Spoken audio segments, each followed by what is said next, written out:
Hey everyone, it's Trisha Ladouceur here, and I'm here with you tonight to share with you this fun little mini album featuring the Alla Prima collection from Prima Marketing. I'd originally designed this quite a ways back with the intention of teaching it on Live with Prima. However, it never came together, so I thought I would share it here with you this evening. We've got one little problem. I've had a few problems with the internet reception. It's been a little bit glitchy tonight. So if by chance I lose you, I will have to come back. Sorry, I just had my husband making a fool of himself. Maybe I should show everyone what he was doing. Anyways, so this is the little mini album we're going to be creating. Now I know many of you did go ahead and purchase the kits from me maybe a month or two ago. So let me give you a close-up idea of exactly what we're going to be doing here. So of course this is the cover, and it's a little canvas covered chipboard album that you're going to create from scratch. And inside there are all kinds of little flips and flaps and lovely areas with pockets and spaces for photos, lots of embellishing, and of course lots of Prima goodness throughout. Now I have to be honest with you and let you know that I have lost my cheat sheets. Yes, I have. Do not even ask me where I put them. Unfortunately, this place is a little bit chaotic, so you're going to have to bear with me as we go through and probably take the least efficient route, but we will get it done.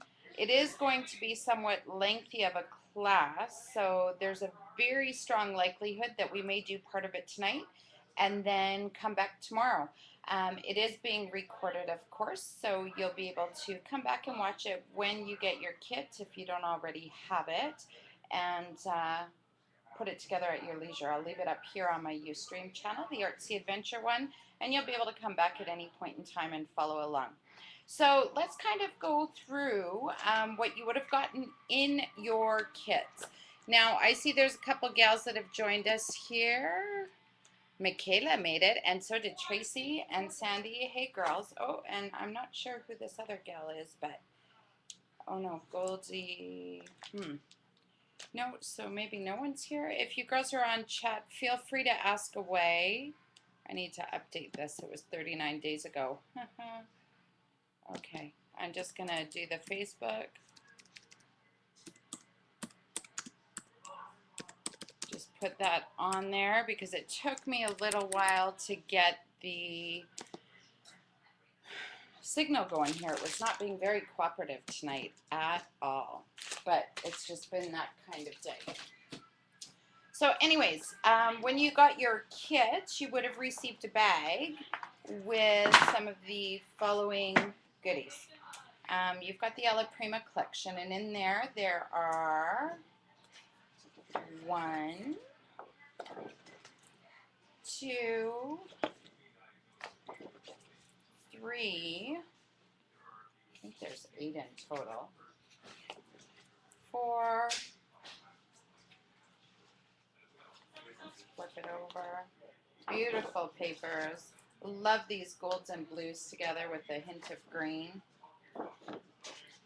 Yeah, I think there's 8 different papers. So I'm just showing you front and back so it kind of gives you an idea of what's in there.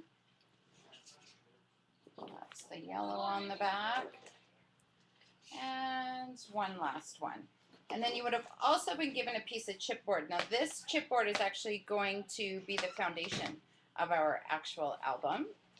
And we're going to cut that down to size. You would have gotten some tissue paper. I gave everybody a few little strips. This is the 7 Gypsy printed tissue paper. So there were a couple different patterns. I just gave you a few pieces there. And then you would have gotten a 6x16-ish piece of canvas core canvas. That's been cut to size for your cover. And then 2 little embellishment baggies. The one was getting pretty full, so I had to start filling a second because, you know, you can never have too many flowers, right? So really, we can set most of these embellishments aside, but to start with, you'll see in the back of the one with the tag, you will have a bird cage in there. It may or may not have that blue liner in it, but what you're going to do to start is pull that out. And we have to remove the liner on the bird cage. And so the best way to do that here, I'm going to tilt this camera down so you can now see me working instead of seeing me. Often I don't say scratch at it with scissors, but I've got these funny nails going on. So we're just going to get enough to get that to lift at the edge. And then simply grab a hold of it. And we're just going to peel off this protective layer. This blue film keeps it from getting all scratched. Okay, so now I'm left with a clear little bird cage. Now if you wanted to, you could go ahead and pop out those little circles that are still in the middle. They may or may not come out relatively easy. Sometimes you just got to give them a little bit of a push. And then we are going to start by taking a little bit of white paint. I just use an acrylic paint, like a paint dauber, or just regular white acrylic paint out of the tube. You could also use gesso for this. And we just want to gently, let's grab a paintbrush here. We're just going to put a very, very light coat of paint on there. This is just going to give the acrylic a little bit of what I refer to as tooth, because we are going to be spraying it or inking it. So we need something for that paint, or sorry, for the spray or for the ink to grip onto. And I just thought of something.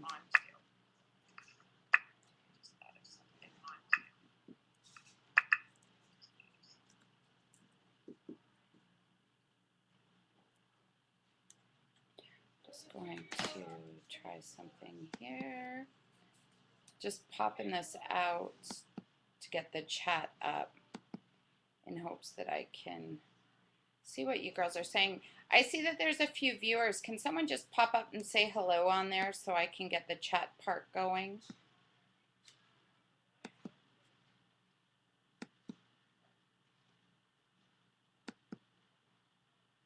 Just give me a moment. Just trying to get some of these other windows shut down. Only because I don't want them to interfere.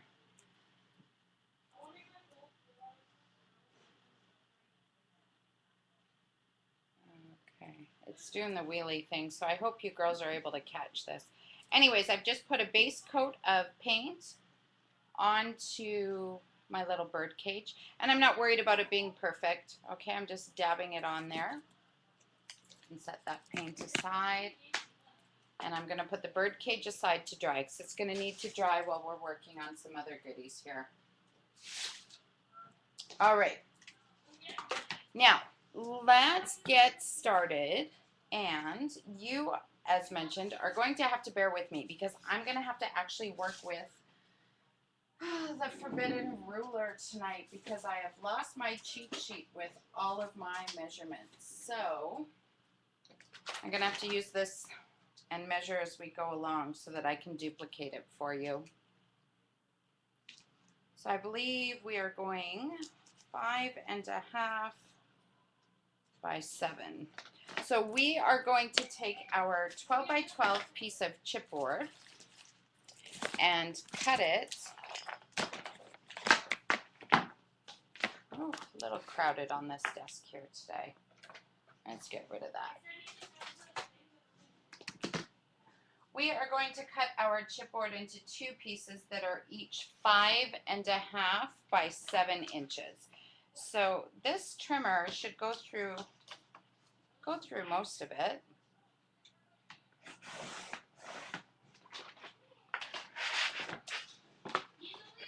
And I'm not worried about the edges being perfect because they are going to be covered up. So that's 7 inches one way.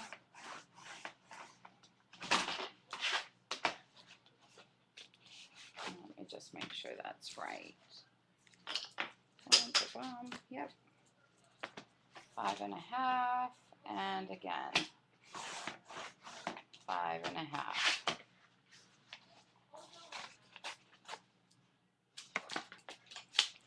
Now, as mentioned, I'm not really super worried about the edges, but just where it's frayed a little bit, I can just take my craft knife and just shave off. Whoops. It's a good idea to stay through and just shave off some of those loose fibers from the chipboard where it may not have cut all the way through. It just cleans up the edges a little bit. Just freehanding it, nothing fancy. Okay, so I have two pieces of chipboard. Those are going to serve as my foundation. So then what I'm going to do is I'm going to start with my tissue paper. Now I want to create these ruffles that are going to go down either side.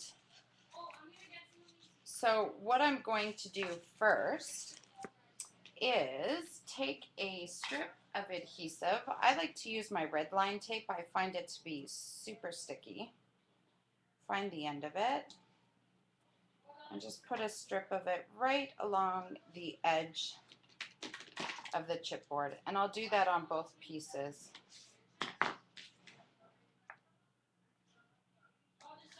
It doesn't have to be flush with the edge, but as close as possible is a good idea.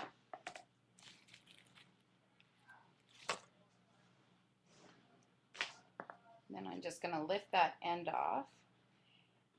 And what I'm going to do is use that printed tissue paper by 7 Gypsies, and I'm going to create a nice little ruffle. So what I like to do is give it a little bit of a scrunch. And then I'm simply just going to take that tissue paper and pinch and fold it all the way along the edge, sticking it into that adhesive. And it's going to hang over by, probably about 1.5 inches, maybe 2 inches, something like that. And don't worry if it's not perfect. It's not meant to be perfect.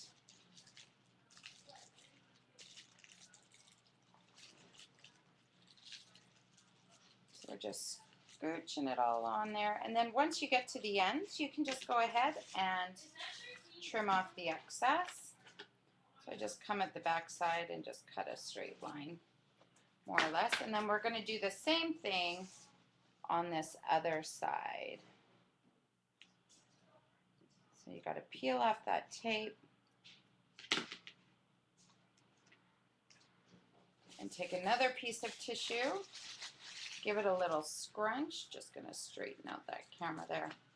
You're seeing my disaster of a studio. I'm dealing with sick kids and getting ready to head off on another adventure, so the studio cleaning has not been my priority this week.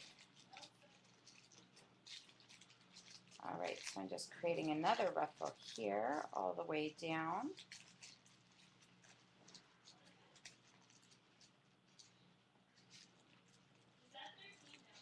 Now what you'll want to make sure is that you are sticking, if you are smart, unlike me, you want to be sticking the printed side of the tissue paper into the adhesive, because when you flip it over, you want to see the actual pattern. This is what's going to be showing through on the front side. I kind of boo-booed, but it doesn't really matter, because for the back cover, no one's going to care if it's, oh no, I didn't. Either way, whatever, it's going to work. So just put your tissue paper in. The front side, I'd rather see the print. Coming from the back cover, it doesn't matter if the print is going to be facing the front of the book or out through the back. So I wouldn't stress about that part too much. Now, you're going to grab your embellishment baggie, again the one with the tag, and in there's a piece of string. We need to pull out that string because it is going to become the strings that are going to enable us to tie our album closed afterwards. So simply take your string, cut it in half. I like to use my tiny attacher for this next step. You want to make sure that your string is going to be attached to what will become the inside of the book. We don't want our string coming from outside of the ruffles, because then when you go to tie it, it'll kind of wreck that tissue paper. So if we make sure we're coming at it from what will be the inside, we'll be good to go. Now I'm going to share a little cheat with you here. And just so that string doesn't pull out, I always like to tie a knot in it before I take my stapler. And that knot will act as an anchor. Just simply find the center spot, or roughly the center. If you're really worried about it, I guess you could break out a ruler. I just eyeball it and hope that it's going to kind of work. Yeah, that's about right. And a couple of staples won't hurt it. So that's one, and then we'll do the same to what will be the back cover.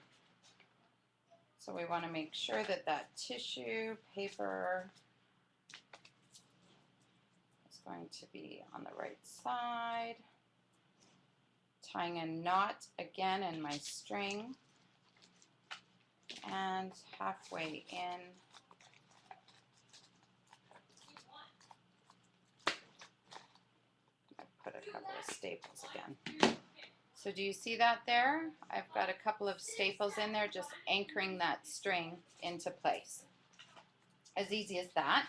So now what we will do is grab our 6x16-ish. Don't break out your rulers on this one, girls. We are going to grab our tissue or our canvas, and what's going to happen is this canvas is going to be glued to our chipboard. The ruffles are going to be going towards the outside. Now what I want you to keep in mind is there's going to actually be a gap of canvas down the center. This is going to give us the flexibility we need when it comes to adding all the lumpy, bumpy embellishments that of course are going to make their way into this. So I like to use fabric tack, as many of you girls know who have taken my classes over the years. I am a huge fabric tack person. Depending where you are, it may or may not be available. To my friends down in Australia, I know you girls use a lot of Helmars, which is similar. It's a pretty good product I found when I was down there. Fabric tack is truly like hot glue gun glue in a bottle. It's a little stringy, a little goopy, but you know what? It does the job, and it does the job well. So it's been my favorite liquid glue for years. It's a little bit plugged up right now because I have not closed it. So it's making me squish it really hard. I guess I could cut a bigger hole, but you know, why bother? So I'm going to stick this piece on. Now the edge of the chipboard is going to go not quite flush with the edge of the canvas. I want a little bit of overhang there, okay? But it will be centered between the top and bottom. I apologize if you can hear my son in the background. He's yippity yapping there. Okay, so and we'll do the same with the second piece.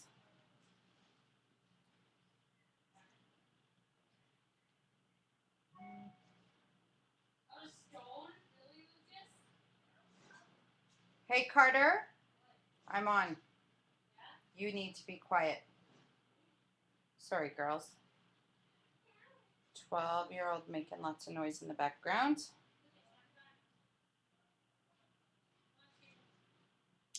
Oh, I should just cut the tip of this off a little more. I'll be squeezing at it forever otherwise.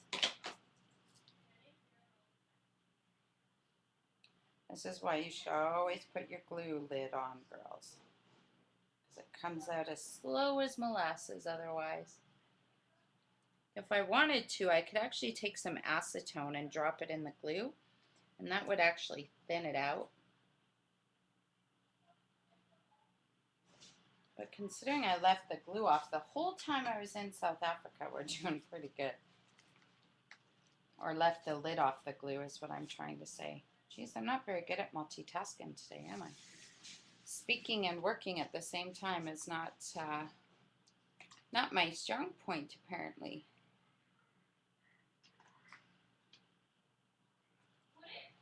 Okay, so we've got the cover on. See how easy that was? Just like so. Now what we're going to do, because, you know, I don't like anything too white, right? I say it's time to break out some distress inks. What do you figure? Now, there's a couple different color choices you could use. I use the scattered straw, and I'm going to see if I can find my applicator for it, so I don't have to get another one. Whew, if you saw the state of this room right now. Good thing you can only see the table. Okay, let me just find a little pad for this. I'm going to use the scattered straw. It will give us a nice, soft, subtle finish to our canvas. So using a foam-tipped applicator, my little blending tool, and the scattered straw distress ink, I'm just going to dab in some color and work it into the canvas all the way around. Now, don't stress out if you're getting all these loose threads from the canvas. In fact, what I recommend you do is just pull them off, because fraying the edges is eventually what we're going to do. You will end up going absolutely crazy if you keep trying to trim them. So I say go with it and just fray it and pull them off, and it'll add to the rusticness of the project. How's that? That's my story, and I'm sticking to it. Just embrace it. So I'm just blending in some of this scattered straw over the entire surface.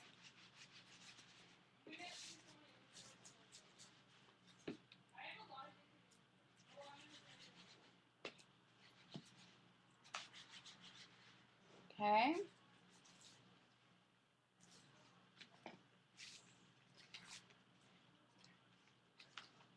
And like I say, just getting these strings off of there.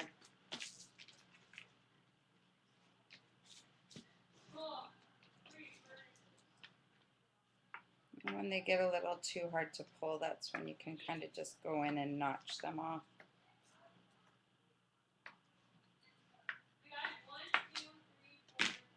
And then it wouldn't hurt to add a little bit of ink to the other side of these pages too, just because they will show through a little bit.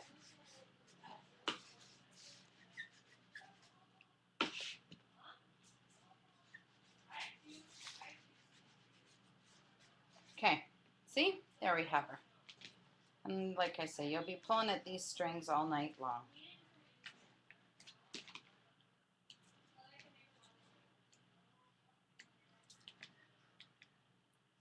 Okay, so that is the canvas on our cover.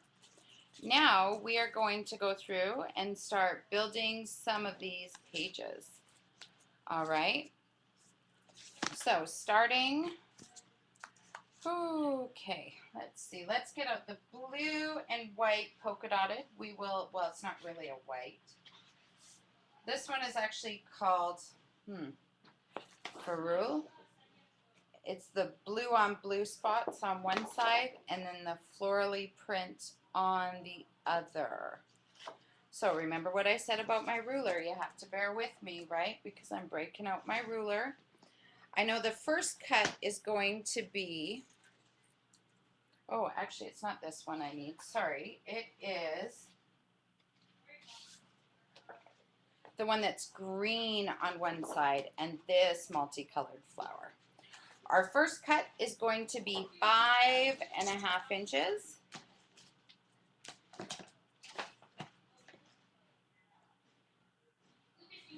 And then we're going to need our scoring blade as well, which fell here. And we are going to score, let me double check, I would guess it's 7 and 11. Yep, because it's going to be 5.5 by 12. Take out the cutting. And then we are going to score, like I said, at 7 inches and then 11 inches. So we're not cutting, we're simply scoring. And if you don't have a scoring blade, you can go ahead and just use a bone folder or your score pal, something along those lines. Then I'm going to use my border punch, and along the one edge that is closest to that score line, I'm going to go ahead and add a decorative border. I'm just using my treading water. Keep it simple. This punch has been used so much, it's just about time to replace it, I think. So then when I fold along those score lines, what is going to happen is I'm going to have, you'll be looking at it this way, a nice little flap. So we're going to go ahead and glue that to the inside of our chipboard here. So this is now what is going to be page 1. I have to try to remember to work upside down for you girls. And we're just going to glue it right onto the chipboard. And I'm going to cheat, and for the sake of time, go ahead and just use my tape runner. Now, I'll also tell you that, you know, of course, if you want to ink the edges at home, feel free and go ahead and do so. I'm not going to while I'm creating this class sample because it'll really take way too long. I just want to get through the foundation and the important part of it, and then we'll be able to go back. So then we are going to pull out that blue dotted paper that I had said initially. And this one is going to be, now let me double check. So 7 by 5, right? So we are going to cut it off at 5 inches.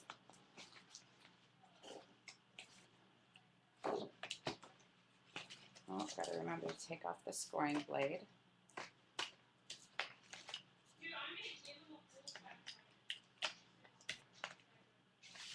Five inches, which is right there.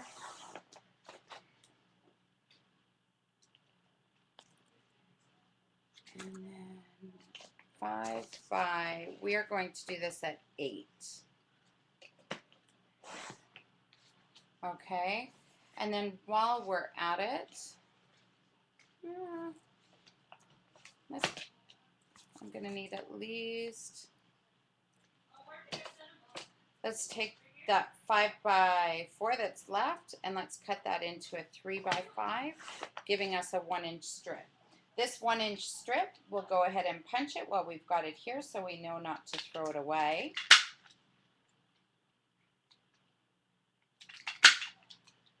Now, normally with my classes, I like to have my cheat sheets and we go through and do all the cutting right up front, but seeing as I get to do it the good old-fashioned way, we'll manage. It just means you probably get me for a few minutes longer.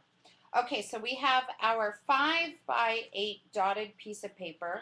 Now we are going to score it. Now I want to actually put in 2 score lines. So the first one is going to be at 7 inches. And then I am going to slide it over 1/8 of an inch. So it's 7 1/8. And I'm putting in that double score line so that I can create a little bit of a gap in between those pages. And the reason for that is because when I go to glue this in, actually I want to fold it so the flower side is out. And actually, you know what, I shouldn't have glued this canvas on quite so tight. Okay, you know what, if you're watching, don't glue the canvas all the way down. I forgot about this part. I don't know what I was thinking, but I'll improvise. It'll work. It will work. I just lifted it up a little bit because I need to glue all my pages on before I can get the canvas in. What was I thinking? I got ahead of myself. So I've got that little bit of a step there because that's going to allow me to basically center between top and bottom, but I want to wrap this around that inner part. Here, I got to do it from this angle here. Sorry. And center it between top and bottom. There, and that'll allow the paper to lay flat. So if you can see there, I've got it centered between the top and bottom of the spine. There's about 1/4 inch on either end of that blue dotted paper. And if you've noticed, I've wrapped it around the back side of that chipboard. So like I say, if you're watching this, remember, please don't glue your chipboard all the way down until we get through a little bit more of this. So we've got that page down. Next one we are going to grab out is, let me find it here. It is, bum, bum, bum, 7, it'll be the last one I pull out, you watch. Is that the one? Nope, I'm looking for, it's like a spray painted blue, right here. This is the paper here we are looking for. And again, we're going to cut it at 5 inches. The scoring blade comes in and it comes out. Comes in and it comes out. I'm just going to set that blue dotted one aside for now. Okay, so this one, sorry, going at 5 inches.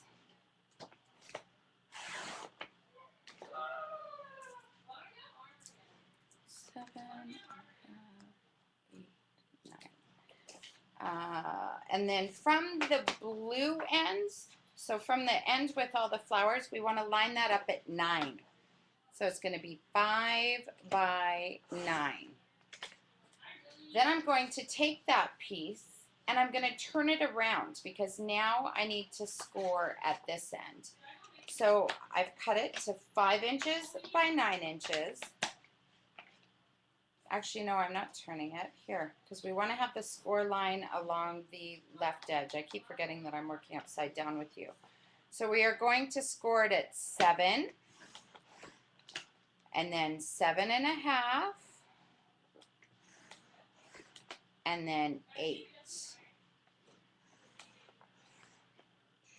and then 8 1/4. So we've scored it at 7, 7 1/2, 8, 8 1/4. Now we're going to fold these up, and again that little score line where you've got 2 of them right close to one another, again that wider gap is going to allow us to compensate for the bulk with the chipboard, so on and so forth as we go to assemble. So where I've got this kind of peak right down the middle, can you see that? Right in here, we are going to put a strip of adhesive on there because we actually want to close that up good and tight. All right, and then this page now is going to be again wrapped around. When we are putting that adhesive on though, we only want to put adhesive along this strip here. We want this to be flexible. So when I'm putting the adhesive on, just be sure not to get it in the score line. Only on that flap that is now slightly less than an inch.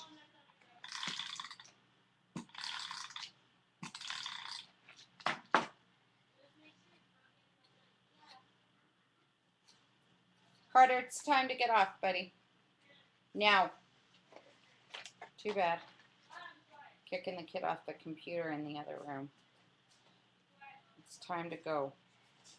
Okay, so now see, I've kind of wrapped this around again, and that is going to give us yet another page. And that extra score line we put on there gave us a little bit of extra leeway. So we're getting through. We've got 1, 2, and now the third page in. So that's that half of the book. Now we need to basically do the same from this side. So we're going to now work from the back towards the front. So let me take a sip of my drink. Okay, so now that we're working from the back side, the next piece of paper we need is, let me grab it out. It is called a fresco. It's this one here with that kind of, oh, let's see if it'll focus, sorry. Why is it not focusing? It didn't want to focus for a second. This is it here anyways.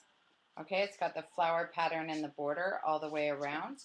So this one, we are going to start actually by cutting off 5 inches from the top. So this is technically the top because the barcode's at the bottom. And it's important because we want this element here at the top. So let's make that first cut at 5 inches.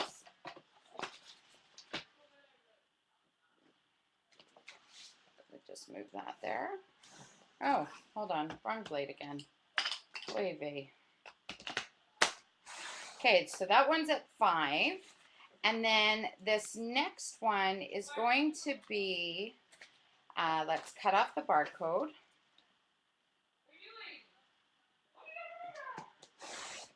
Cut off the barcode, and then we're going to flip it around, and we want to go 5 1/2 from the bottom. Okay, so that leaves us with this big piece here. And you'll notice the smaller flower clusters down in the bottom. So we want to put that edge, so the right edge at 7 inches, because it's 5 1/2 tall by 7 inches.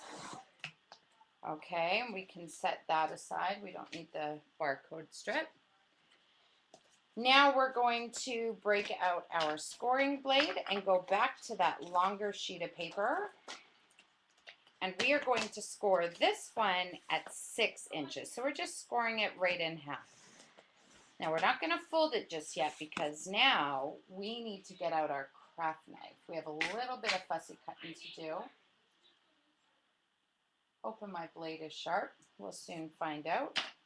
Okay, so now what I'm going to need to do is I need to go around this flower cluster a little bit, and I'm not going to worry about getting in super, super tight, only getting in as best as I can. And I'm starting, oh, probably not quite at the end, but near this leaf here. Oh, this is a bad knife. Let me just see if I can find it better. Is this one any better? I hope I have some extra blades. I always tell you girls have extra blades, don't I? How bad would it be if the teacher didn't have blades? I love my Westcott knife. I find out of all the knives I have, between this one and I have that little orange Fiskars one somewhere, they all seem to be my favorite.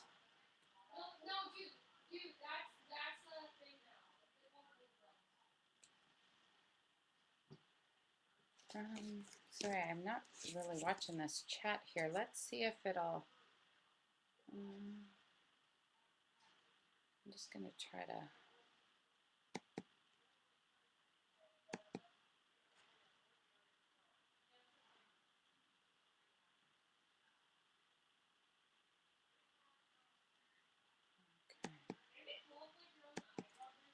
the chat's really not coming up. I don't know if you girls are being all that chatty, but I'm just going to pretend it's not working tonight, and unless something catches my eye. But so far it doesn't look like there's a lot going on.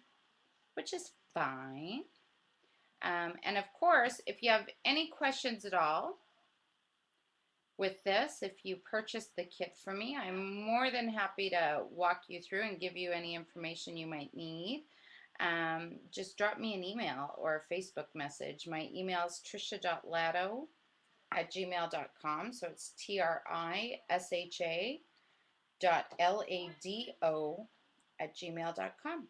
And I will walk you through as best I can.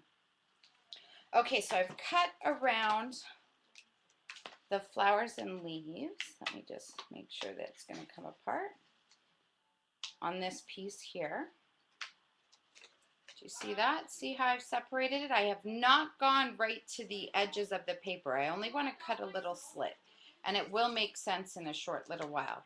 So now with the big one that we have left, we're going to do much the same thing. So seeing as we have the craft knife out now, we might as well just go ahead and get her done, right? So I'm going to start right close to that yellow border. As you can see, I'm not going right into the actual designs. I'm leaving a little bit of the background attached. Some things are not worth being super fussy about. I just want to try to keep it consistent and relatively neat. I don't want there to be too much white space, because then to me that looks kind of sloppy. So, and I'm probably not being as careful right now as if I were doing it, you know, not rushed and being filmed. So we'll just keep plugging away. I've got a really bad knife on here too. So, you know, girls, just make sure that you have a sharp blade for this, okay? Because it really does make a difference. And when you have a broken tip like I do, it doesn't do the best cutting job for you. Fortunately, there's not a lot of cutting in this particular project, which is good. Phew. Because then I'd be scrounging around the studio trying to find one that wasn't broken. I don't even know if I have any refills left. How bad is that?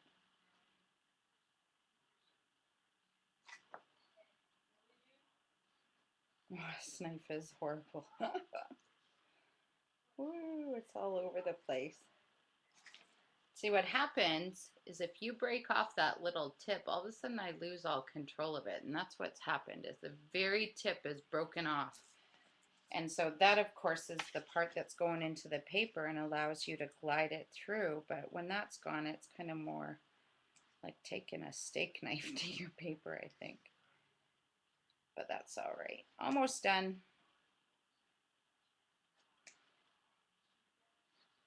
I certainly am not as precise with it as I would have been.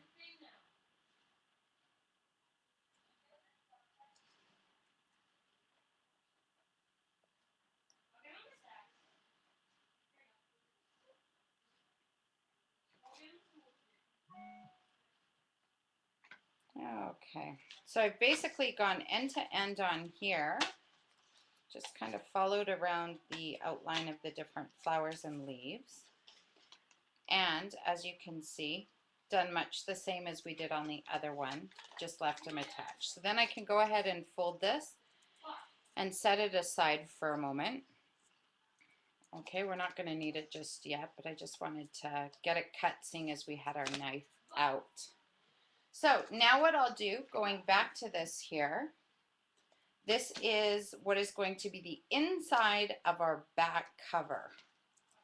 Okay, so all I'm going to do is use my tape runner and add adhesive all over the back side. Now, what you want to be careful of is we're eventually going to be sticking stuff underneath that flower. We're going to take a photo mat and kind of tuck it in there. So when you're putting adhesive on, you really don't want a whole lot of adhesive in that particular corner, because what will happen is it'll stop you from sliding in the edge of the photo mat. So I just put it around the four edges and then one strip right down the center, and that is more than enough adhesive. And then I'm just simply going to go and line it up with my chipboard and stick her down.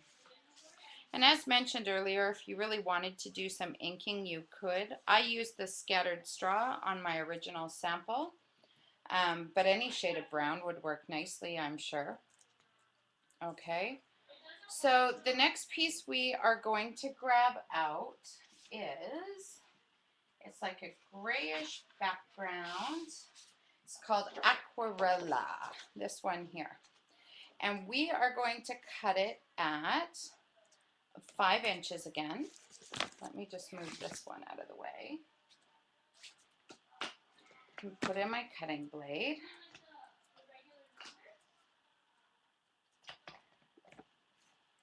So from the top, we're going to cut it at 5 inches. And it's going to be 7, 8, by 9 inches. So 5 by 9. Then we are going to get on our scoring blade and just slide it over. We are going to score at, now let me just make sure I'm going at it the right way. I'm going to flip it over, and from the left edge, we are going to score at 7, 7.5, 8, and then 8 and 1/8 again, just a little hair. And again, that little space is going to allow us for the bulk from the chipboard. So at 7, 7.5, 8, and 8 and 1/8.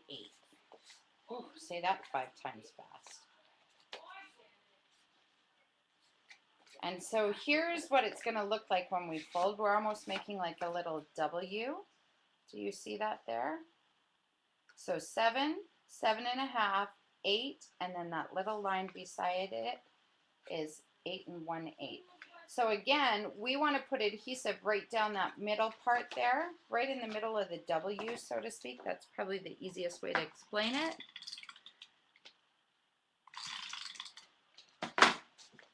And just pinch that together. All right, and that will leave us with that little flap going right there.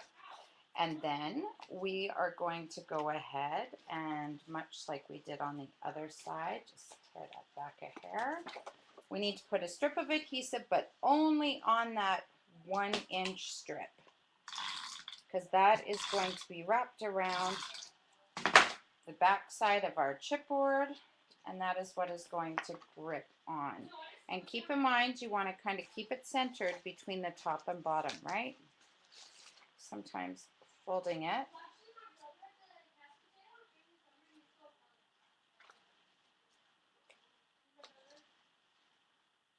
There we go. So as you can see from the back side, see where I've attached that chipboard into place. Just make sure it's on there good and square, good and tight. And we'll come back to this little mini piece. Actually, we can probably do that right now. Remember that 6 by, that piece that we scored and folded? Remember we cut all the way across? We are actually going to attach that right to our little flap here. So my suggestion to you is just put a little strip of adhesive across the top and bottom of this piece. Again, because of those cuts, we don't want to seal it right up. And you also don't want to necessarily put it on the edges just yet. I think the easiest way to do this is put the adhesive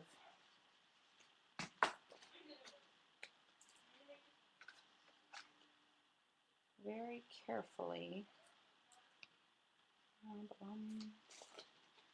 right there, and you're just going to sandwich it on.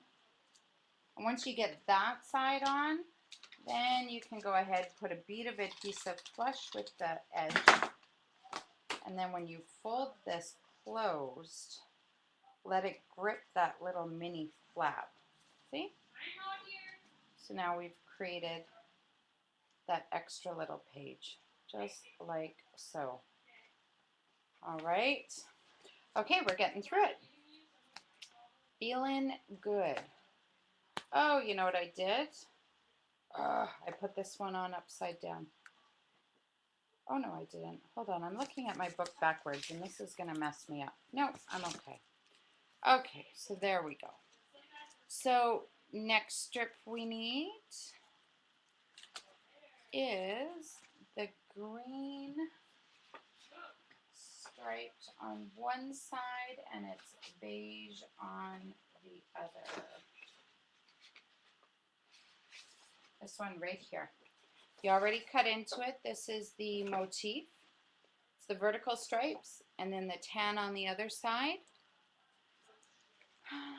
Okay, so this one needs to be, now I'm just double checking, it's going to be 5 inches again.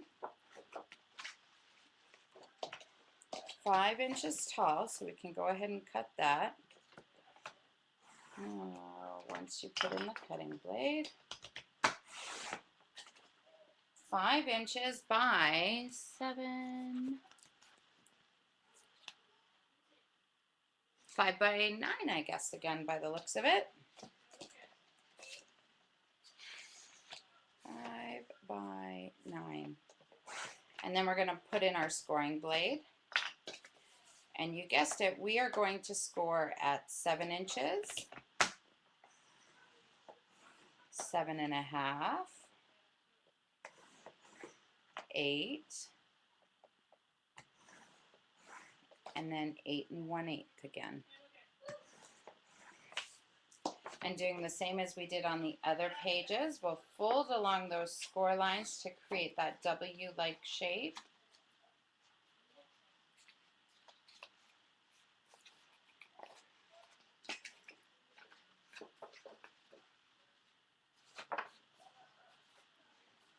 And the beige side is up. So we're going to have our little W like this. And again, we're going to put adhesive to the inside. So on the striped side is where you're going to put your adhesive on the inside of that so-called W. And that is going to seal it closed. Now, I want to make sure I'm going the right direction. There we go. Okay, so again, we are going to put a little bit of adhesive on that 1-inch strip. You wouldn't think it's that difficult working upside down, but it really does kind of mess with my direction some days, so it just takes me a moment to think about it. So again, we're just going to line this up just right. Whoops.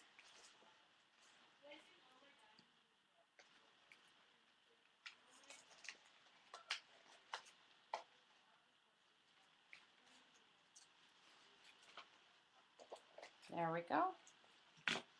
All right, so now we've got our inner and outer pages all the way through. So see where they meet up in the middle there? That's totally okay because that is going to allow us to have the movement needed for that book to open and close with ease. All right, so the next piece we are going to need is called Low Key. It's this kind of golden color. And it is going to be 4 3/4 tall. Take out the scoring blade. So from the top, we are going to cut it 4 3/4. And then let me just grab my ruler and double check exactly where I put those score lines. I'm pretty sure we were at, okay, so 4.5, 9.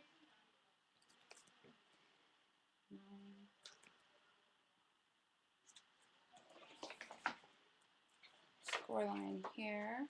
Okay, so we're going to do a score line at 4.5.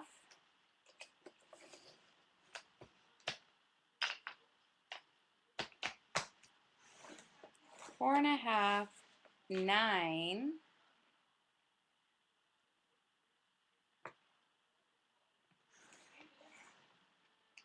and then 1.5, 9, and then we're actually going to take 1 inch off here, so let's cut it to 11. All right, so now what we've got is when we fold along those score lines, let's see if I can cut that straight. Oh, Trisha, that didn't work so well. Okay, so now we've got this little card that looks like so. So we've got this flap going along the edge. We are going to take this and turn it. Okay, so I just got to turn this so I'm in the right direction as you. That's there. So this is going to now get a strip of adhesive right along that edge here. And we are going to attach it to this pinched up little W, and of course making sure that it's in there good and tight. So there's that one. Okay, I think we've got all the pages, so we can go back in. Yep, because when we open that, it's beautiful. Yep, looks good to me. It looks like we can go through and start adding some of our photo mats and doing some of the technique stuff. So as a recap, let me just kind of show you where we're at, okay? This is what you should be looking at. And of course, maybe what we'll do first is just go ahead and re-secure that chipboard down to the canvas. Just to be sure. Let me get my paper piercer there. Poke that globule of glue out.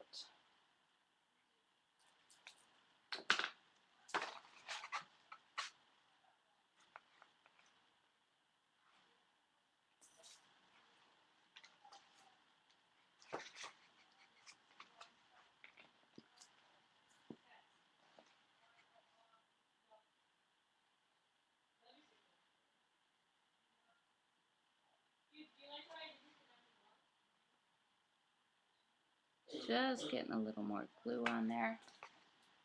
Put it into position. All right. So let's close it up and we'll go through this beginning to end so you can see the order in which all the pages are in. So of course, this is going to be your front cover, okay?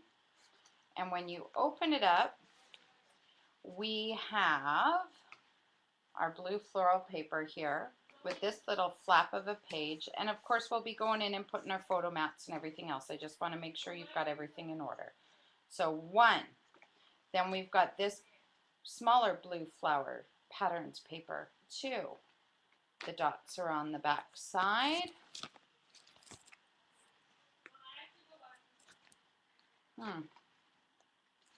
All right. This one, we're actually going to make a little pocket for this one here. So we'll do that in a couple of minutes. Looks good. Then we've got our 2 stripes. So this is on the 1 half, and now going to the second half, we've got the stripes. Excuse me a minute. Carter, you need to go to bed now. No. Good night. Okay, so then we're flipping it over. We've got a plain page, this little folded up card with the flap, 2, another plainer page here, 3, a florally print, then this little bad boy, and then our back cover. Good, so we've got all the major components in there. Now we can go in and start doing the fun stuff. Whew. That was the foundation part. Not as bad as it could have been, right? Oh, what did I drop? My phone. Not good.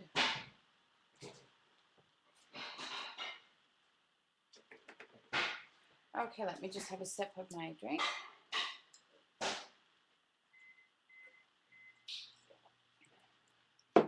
Now, let's just set this paper aside for a minute. I want you to look in your kit. Hang on. Look in your little embellishment baggie. It's the larger one. And in there, you have some beautiful pink paisley scallop trim. And a ton of flowers. Don't lose those flowers. We are after the scallop trim at the moment. And one of my favorite things to do with this stuff is to actually customize it with stamps. So you can really use whatever pattern of stamp you want. All right. And we are going to cut it. Let's see, how much are we going to need here? Let's go like this. Maybe about a foot. And then, is that all? Let me just make sure. Yeah. Cut off about 1 foot or 12 inches. And then using any pattern stamp you want. I happen to really love using my Tim Holtz. This particular text pattern I love. And you want to use your archival ink. I use the coffee color because the browns work better than the blacks. And I'm going to stamp the image with the scallops to my right.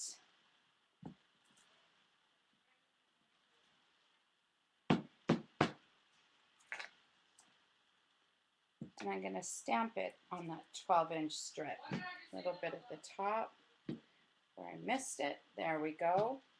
So see how already that stamped image on that ribbon just makes a world of difference. And then we're going to do the same on the rest of the strips. So the other 2 feet you can stamp, but this time we want the pattern to go horizontally rather than vertically. So just lay it out. And it doesn't matter what stamp you use, whether it be text, whether it be floral, whatever you decide to use is just fine.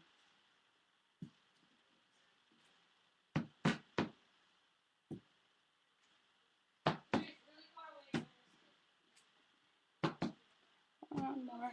Good. All right, so now I've done this horizontal strip as well.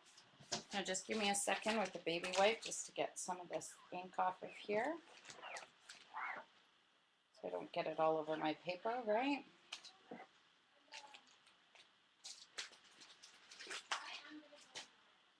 Okay, so now I've got both pieces done. So going back to our sample, on the first page here, see how I've got this little border punch?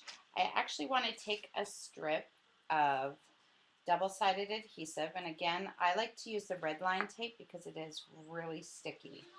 And I'm going to put it right next to the decorative border that I just punched on there. Lift off the end. Maybe. There we go. Come on. And then I'm going to take that first strip of ribbon where I punched it vertically, or sorry, stamped it vertically, and I am going to create a ruffle by attaching it to that double-sided adhesive. Now, one little tip, you want to make sure that you're putting the stamped image into the adhesive because we want the stamped image to obviously show through on the other side, right? And because this will eventually be folded over,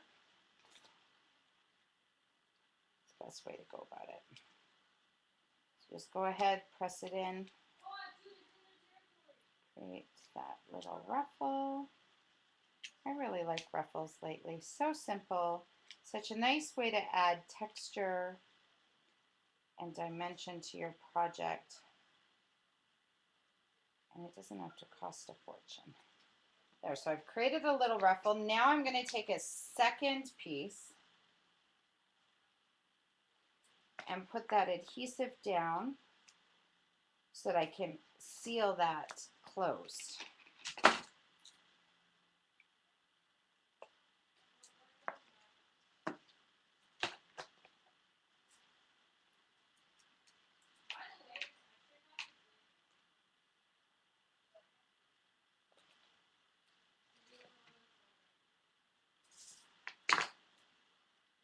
Yep. There we go. So can you see that little scalloped ruffle I created right along the edge there? And really, if you used a couple strips of adhesive, it wouldn't hurt at all. Okay, so we've got that one down. Now, from your scraps, with that blue polka dotted paper, on the other side was the small flower. Somewhere here, I believe we had a scrap. Yep. We have this here.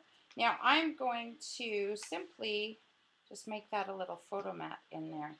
And I don't even have to cut it. I can simply slide it right in. It should be, if I'm not mistaken, 3 inches by 5. And I'm just going to center it on that little green flap like so. Somewhere in there. Go ahead, press it down. That easy. Okay, let's grab some of the gold paper here.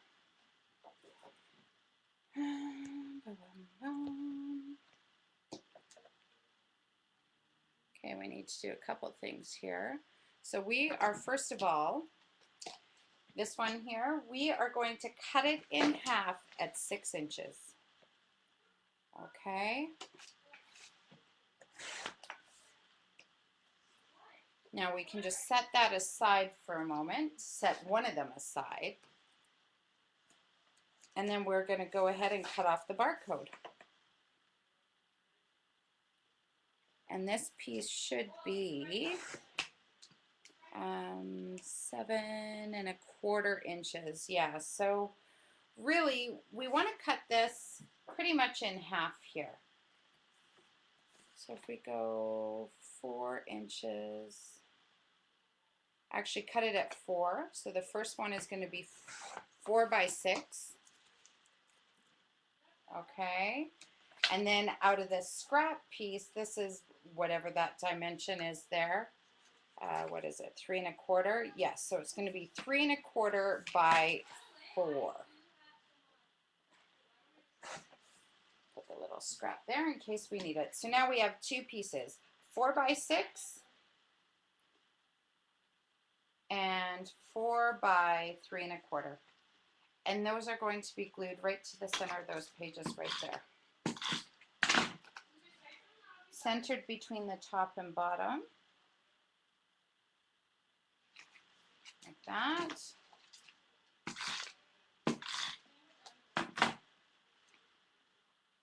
Now here's a little cheat for you with the next step. Sometimes I like to add a ribbon type appearance, but without the bulk, or maybe you don't have the right shade of ribbon, so on and so forth. So what you'll end up doing out of your scraps, so you'll do this at the end, okay ladies, after you put your photos in, you'll just simply take 1/2 inch strips of this particular one is the green paper, the solid green background, and you'll just run those across the bottoms of your photos. I don't want to do it right now though, because truthfully you won't get your photos in there, and then that kind of renders this book useless, doesn't it? Alright, so we've got our photo mats down for now, and we'll come back to photos and journaling after, or photos and embellish. Let's try that again, Trisha. We will come back to flowers and embellishments after. So we've got the photo mat there, the photo mat here with these blue dots. Sorry. And now we want to create this next little mat that is actually a little flap. And it's been layered. So remember that piece we just cut right here? It's 6 inches. We're going to trim off the barcode.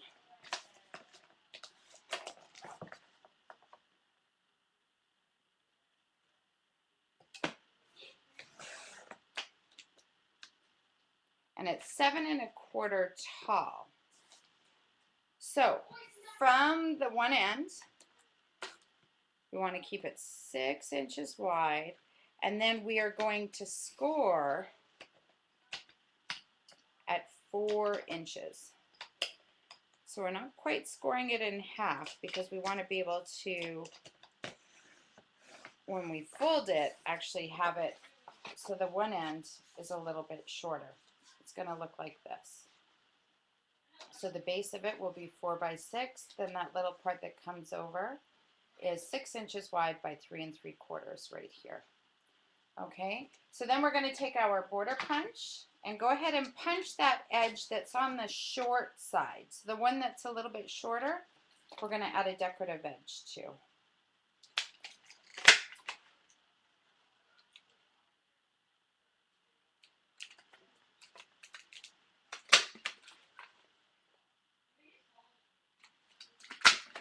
Okay, 1, 2, 3, that one's done. Now, along the back edge here, we want to actually add a little bit more of our scallop trim. And that was the stuff we just punched, so using the same technique that we've already used, we're going to add a strip of adhesive right in behind.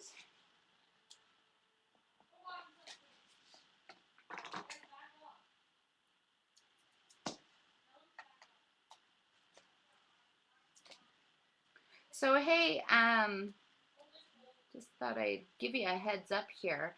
This particular class I offered simply as a kit via Ustream, and I've done a couple of them recently, and the response has been pretty phenomenal. So I want to thank all of you girls who have gone ahead and participated and purchased a kit and went ahead and created your own variation of the project. And the really exciting thing is, or something I'm excited about, hopefully you will feel the same, is because the response has been so tremendous with it, come New Year, I'm planning on offering a monthly kit, a monthly class kit. So we will be creating a project every month, and it will be available to those who go ahead and pre-order. Still working out the finer details. I think I'd like to keep it a consistent price for you girls every month and offer all different kinds of techniques and projects. And most of you that have done my classes know that the kits are always really good. We always fill them up with lots of wonderful goodies. So stay tuned for those details. And if it's something you think you're interested in and want to get on the waiting list, drop me an email or a Facebook message, because I'm pretty certain that, you know, they won't last too long. I've been so fortunate over the past few years meeting ladies all over the world on my travels, and everywhere I go, everybody seems to be requesting this of me. So it's been hard to kind of sit down and commit or figure out the best way to do it. But I do think we finally got it worked out. So I'll be offering up different classes that will be, like I say, available on a monthly basis starting in the new year. So hopefully you'll consider joining us. And that way, if you're not able to make it to one of the stores or events that I have the privilege of teaching at, you're still able to participate and do some classes. They may not be the same ones as what I'm teaching on the road, but at least something is better than nothing. And I guarantee you they'll be just as fun. So think about it anyways, okay? So now that I've got that little ruffle done, we are going to go ahead and we need to grab a little piece of the,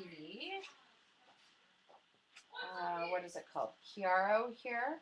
We actually need a 2-inch strip, and I don't think we have a scrap of this one, so we're going to have to actually cut it down. And I am just going to pray that by cutting it this way, that it's going to allow me enough for anywhere else I might need it. Whoops. See, that's why I like my cheat sheets, because it was drawn exactly where I had to cut the paper. But all I've done is cut off a 2-inch strip like so. I'll trim off the barcode to make it 6 inches. So I'm actually trimming off an extra 1/2 inch as well. So it's now 2 by 6. Go ahead and use the border punch along one long edge.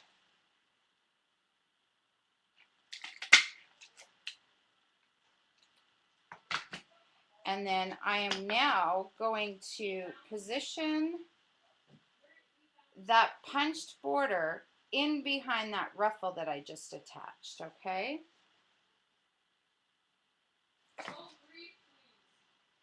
And it's only going to hang down oh, maybe a 1/4 inch, 1/2 inch, something like that. Just going to simply line it up.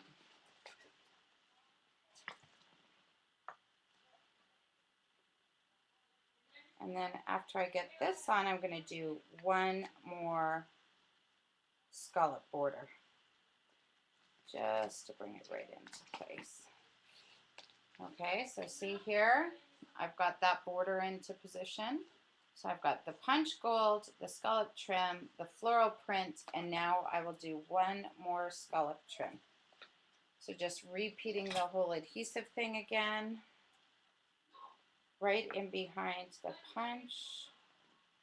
You want to have it as close to that part as possible.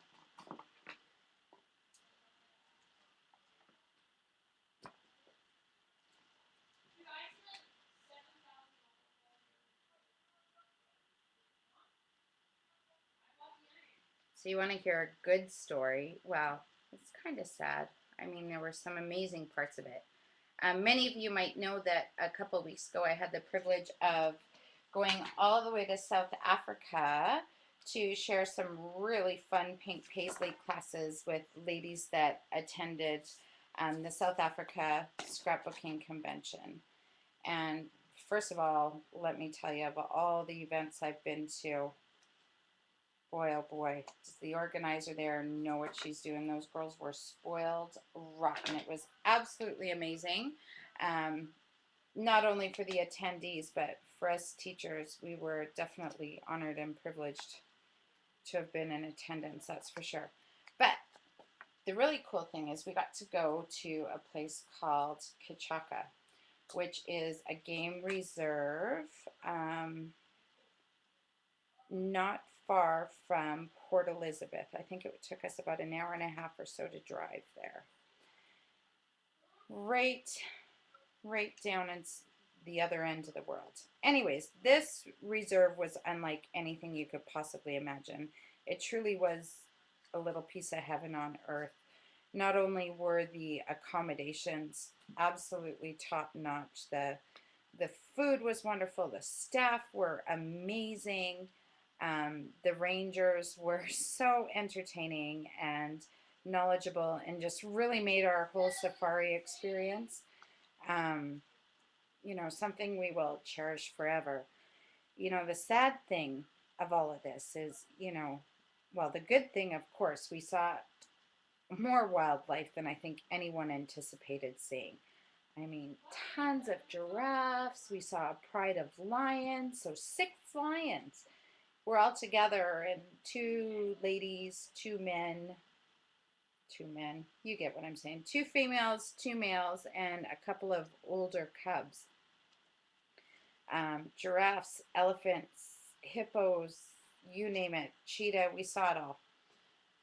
We also saw beautiful rhinos, and you know, we were educated on the horrible poaching problem that is so prevalent, unfortunately, in that part of the world. And you know, they shared a lot of information on just how horrific of an act this is. Well, we received word on Facebook, or I received word tonight, saw on the Kichaka update that unfortunately a couple of the rhinos we had seen while on our game drive were actually killed by horribly selfish people. So, you know, I don't know really why I'm sharing that horrible, sad news with you, but it just really kind of broke my heart. And all those beautiful creatures that we saw while we were down there, it's hard to believe that somebody could actually, in this day and age, go and do something such as that. So there you have it. You know what? Just say a little prayer for the rhinos everywhere. What they did tell us is that within our lifetime, if poaching continues at this rate, there will not be another rhinoceros left on the planet. They will be completely extinct within the next 15 to 20 years or so, I believe it was. Pretty shameful. I never realized just how gorgeous they were until you see those creatures up close. Anyway, so this is the little card thing. It is now going to be secured front and center on that particular page. So I know it's kind of sad. I mean, there were so many good memories about South Africa. I really don't want that to mar it, but you know, it just certainly brings home the importance of educating yourself and doing what you can to stop those fools that senselessly kill those beautiful animals, that's for sure. Okay, so we've got this down very simply. Now we're going to flip it over.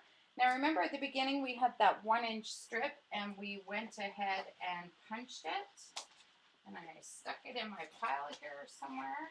Put it somewhere safe, right? That's the way it always goes, Trisha. I thought I did. Where did she go? Maybe I left it on the table here. Oh, there it is. My goodness. Anyways, here we are going to go ahead and put this strip on. Just simply use the contrasting pattern. You'll notice on one side it's the dots, the other side's the flowers. We're just going to go ahead and glue that into place. That easy. And I left a little bit of a border. I didn't go flush with the edge of the page, maybe about 1/4 of an inch in, something like that. Go ahead and glue that into position. That page, easy peasy pumpkin pie. All right, so now we should have another piece here.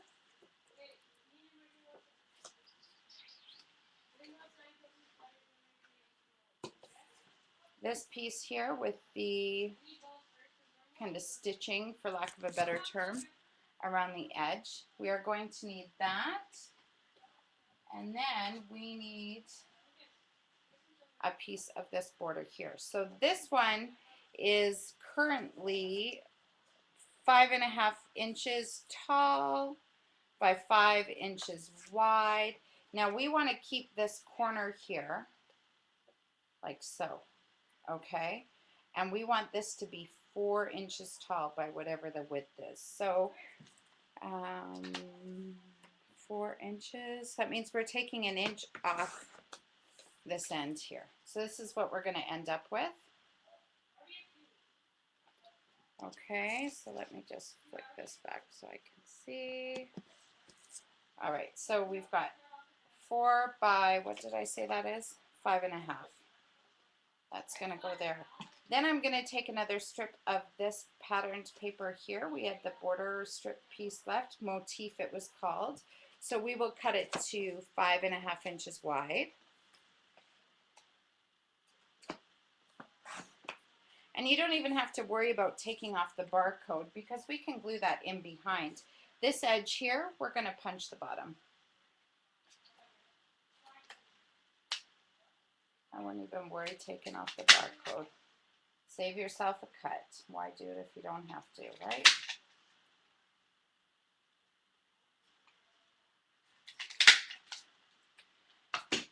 So for those of you that may be down in Australia, I don't know if you've heard the news, but I am actually on my way back there. I am going to Scrappy Doo down in Currimundi on the Sunshine Coast.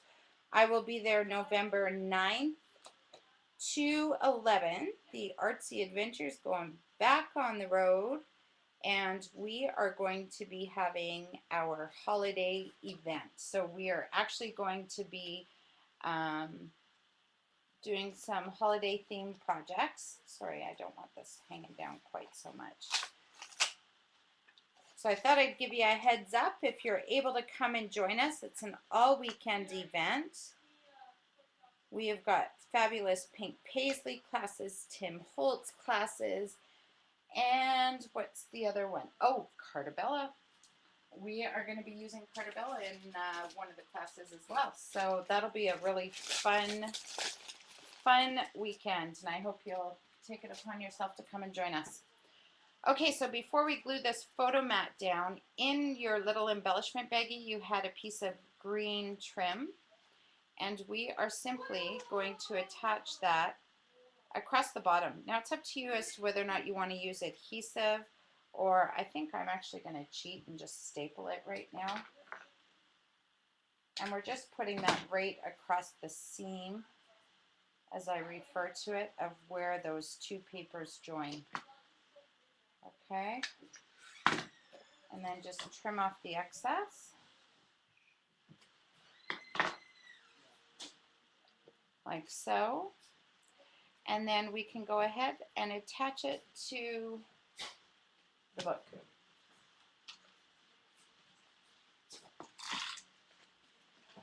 Hold on just 1 second. Hey, Drew? Yeah? Can you tell me what happened? Is he okay? Is it what we thought? No, he just never got in. Really? Yeah, so we left. We didn't. Oh, lots of pain. This guy whined and he got in before us. Wasn't there, you know. Okay. Well, if it's bad tomorrow, I'll have to take him again. Yeah. Okay.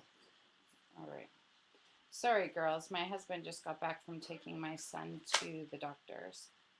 And apparently we went there this evening before class. Before I started this, they sent us back home, said come at 8:45. My husband went and sat for an hour and they still didn't see him. So they just came home. So who knows? Guess it couldn't have been too bad for them to leave. But anyways, it is what it is. So now we've got this photo mat down. You'll notice that I've put it in towards the center of the page here, right towards the middle. Now we're going to actually make a secondary mat, if you will, or perhaps you want to call it a pocket. If you look in that container or the little baggie with all the flowers in it, you will find a canvas core brown envelope. Just a little rectangular envelope here. I'm just going to seal it closed. This is a fun little sheet I like to use. You're going to seal it closed, and then we are going to cut it to 3.5 inches. So really we're just taking a 1/2 inch off of one end, and what this is going to do is give us a little pocket here. Okay? Now, before we do much else with that, along the back, along the bottom edge, put another thin strip of adhesive flush with the edge of the pocket, or envelope, whatever you want to call it.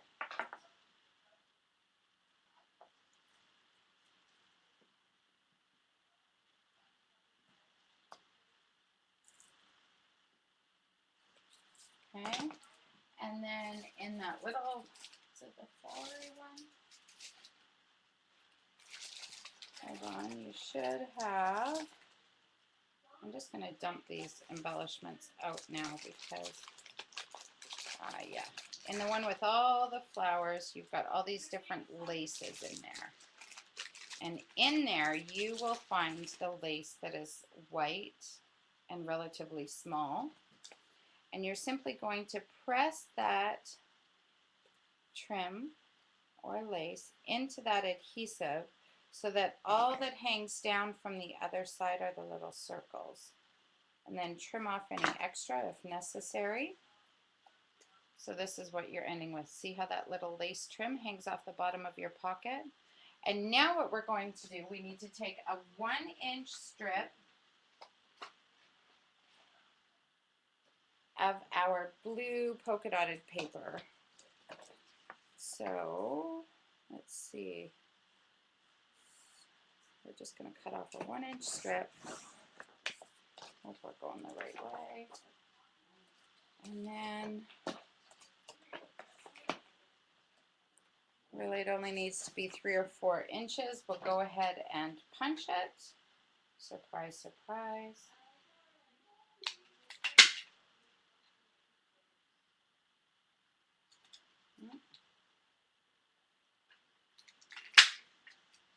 Okay. Now we're going to glue this down flush with the edge of that little pocket that is opened. So make sure you're gluing it to the right side. The straight edge is going to be flush with the edge of the envelope. And then you can trim off that extra inch because you'll see it'll be a little bit longer probably. I'm just using my scissors to cut that off. And then I want to grab a little circle punch. I usually use a little 1-inch hole punch.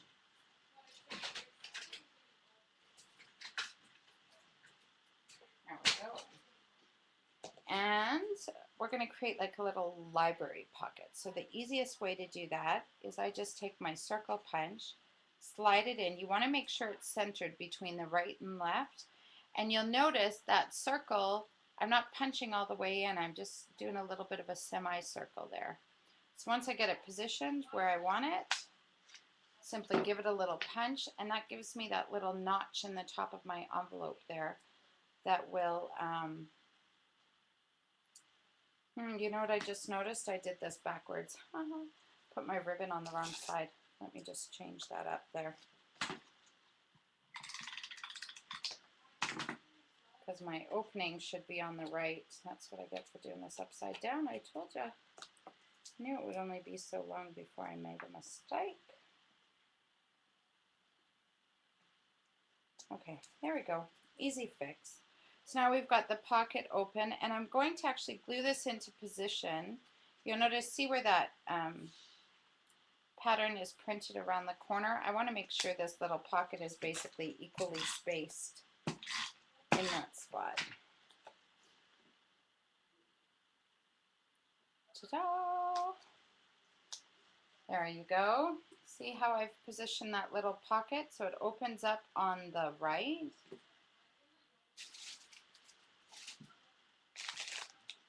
And then in that little baggie of embellishments, you're going to have a manila shipping tag, and that shipping tag will fit right in that pocket like so. Easy peasy, right? Carrying on, let's go to the next page. Now, you have in there 2 pieces of the Tim Holtz Resist patterned paper. These are really, really fabulous products to work with. The cool thing is that you can use different mediums to alter them, whether you use glimmer mist or paint or distress stain or distress ink pads, whatever you use, all different colorants. What's going to happen is when you apply that color to the paper and wipe off the excess, you're going to have that resist pattern revealed. So I actually had used a blue and green on there, but for the sake of time tonight, because really I should have done this earlier so that it wouldn't be wet when we were going to work with it. I would have allowed it more time to dry. So for tonight, I'm just going to keep the craft look, but just to kind of give you a feel, seriously, all you have to do is color over the top or spray over the top with the different stain or ink and wipe off the excess. It's really hard to tell, I can see here. The lighting's not the greatest. But it's up to you if you want to leave it craft or if you want to color it. For this tonight, we're going to leave it plain. I'm not going to overthink it. So we need that one. And then the gray paper here. This one was called Aquarella. And I just want to see if I'm using it elsewhere. I thought I had one little spot. I did. Okay, let me just measure this. Hang on. Just want to make sure I've got the right measurement.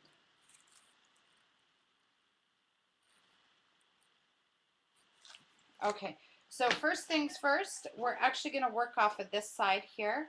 Let's cut it in half at 6 inches. Okay. And put 1/2, put this piece here, put it aside for now. Then we are going to take this, and this is now 7 inches tall, so we're going to trim off the barcode and then cut it in half. So that would mean we're going to cut it into 2 pieces that are each 3.5 by 7. Or 3.5 by 6, I mean, sorry. And then actually we need to make them a little bit smaller. We're going to take a 1/2 inch off each end just so they will fit perfectly. So they're going to be 3.5 by 5.5, okay? There we go. And these now become photo mats that will fit perfectly inside that craft resist paper. 1, 2.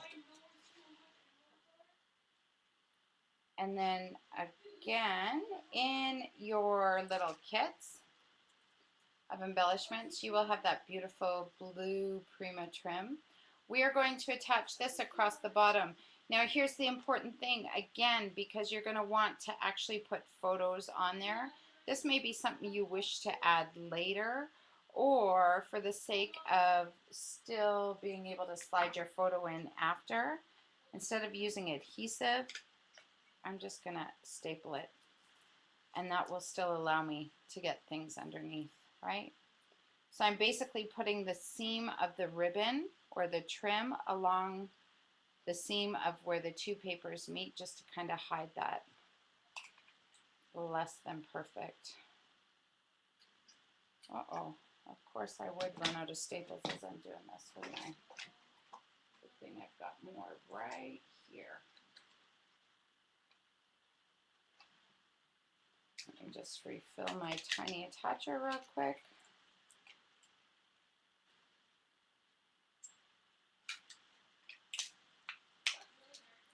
Okay, try that again.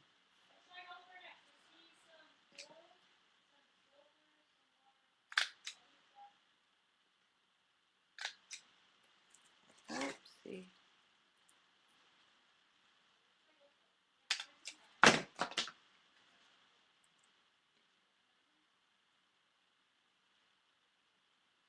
Okay, so that's that one, and then just have the other photo mats to do. Whoops. We'll do the same thing with this. Put a little strip across the bottom.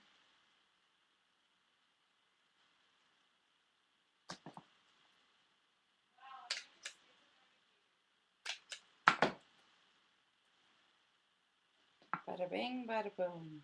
It should fit just right. Of course, I think my stapler, after probably 4 years of having this bad boy, the spring went on it, so it tends to jam up. Seriously, the best stapler I've ever owned, despite me having to pick out a staple right now.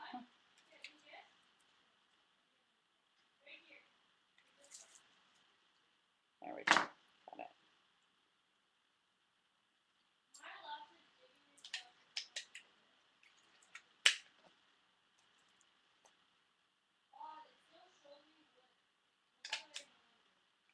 There we go.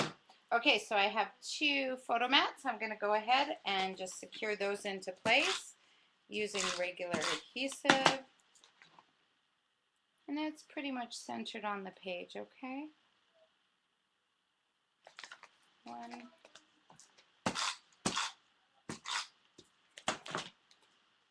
2.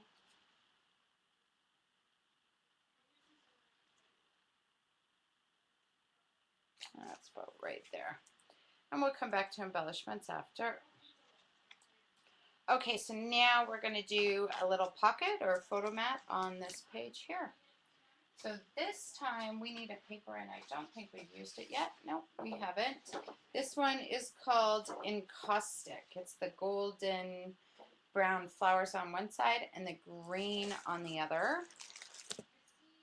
I'm just going to double check my math on this, but I believe it's 4.5. Yep. 4.5 by 7.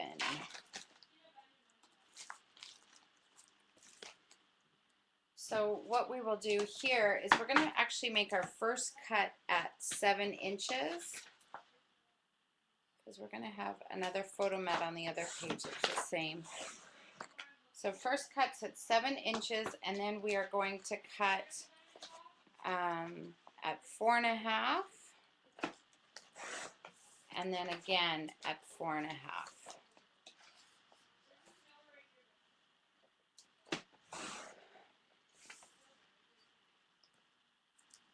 And then while we have this out, we might as well cut off, let's cut off 2 1-inch strips. So it's 3 inches. Yeah, let's cut off some 1-inch strips because we'll be using these for border punches. So we might as well just cut those last little bits. Okay, so now with these 4x7s, what I want you to do is put in your scoring blade again, and we're going to score 1 inch from the outer edge nearest the short side. So that means if you line up at 6 inches,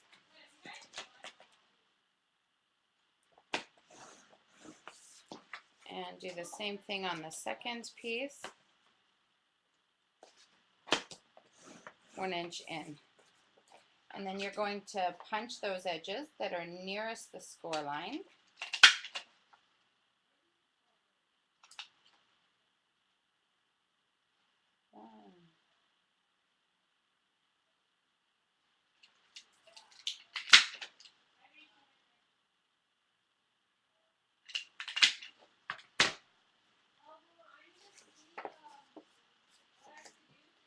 So we've got one, and we're going to punch the other one.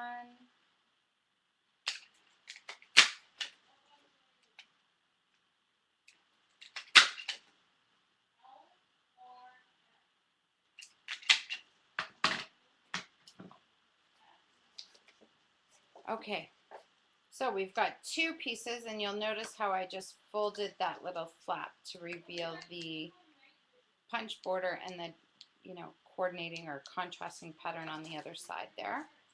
Now, before I glue these into place, in your kit, you will have a strip of the Prima lace. You'll notice it looks something like this.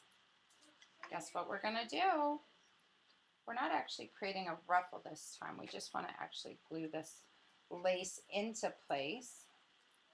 So I'm simply going to put a strip of adhesive again right behind the scalloped punch.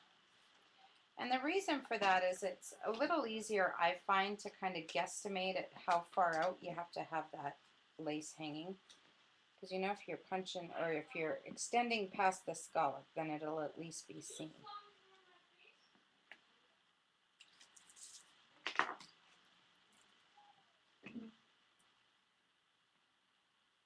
And that straight line makes it a little easier to make sure your lace is going on straight too. So you'll see how I put that lace on there? And when I close it up, it'll be seen from the other side.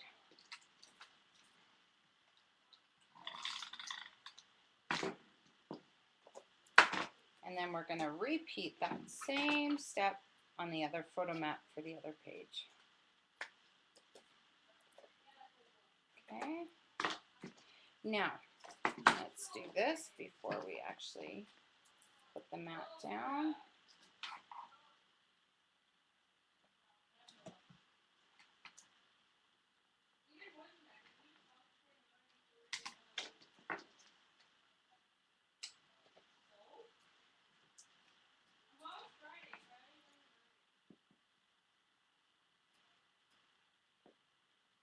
Oh.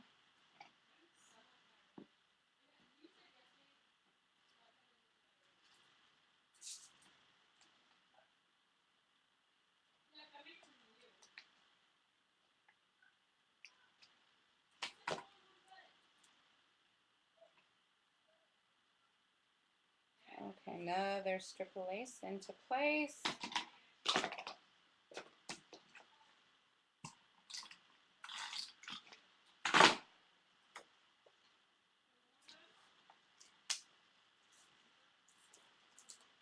And trim off the excess, of course.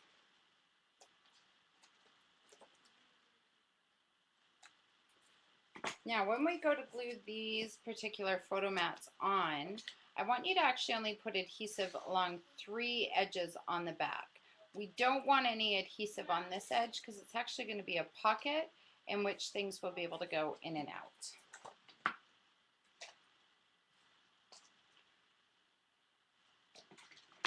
So one, I want to get it as close to the edge as possible. And when you attach it, put it so it's centered in towards the middle of the book as opposed to the outer part. And then repeat this on the other side.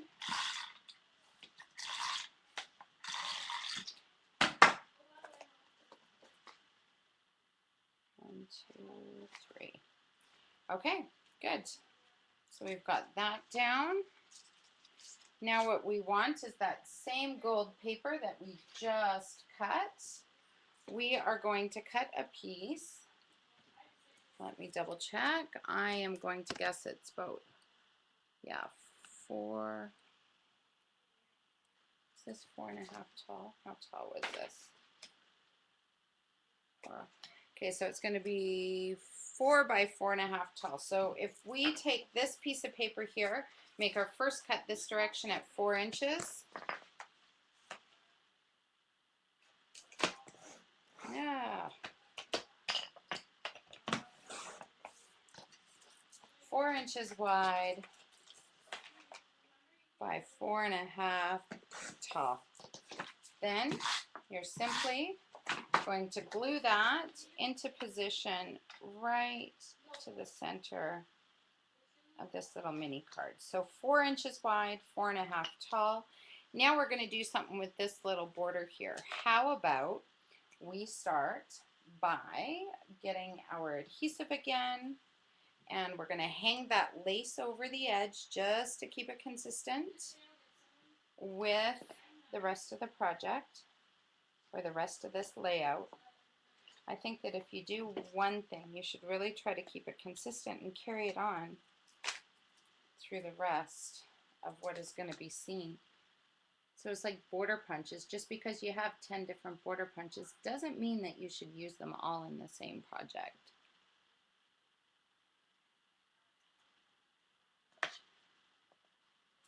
Okay, so we'll grab a little more of that same lace. We're going to hang it over the edge.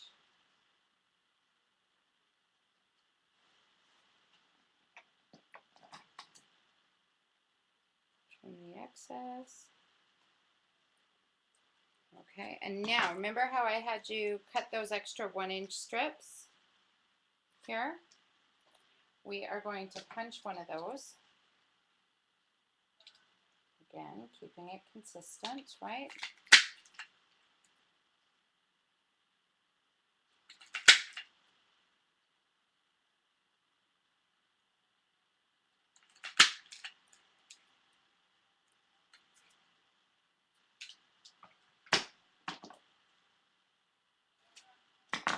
I'm going to put a little strip of adhesive on it, and I'm going to layer it over top of the lace, like so. And then to cover up that quote-unquote seam, I'm simply going to take, I don't want it to be quite 1 inch thick, so I think I'm actually going to cut it to about 1/2 inch. Make it a little narrower.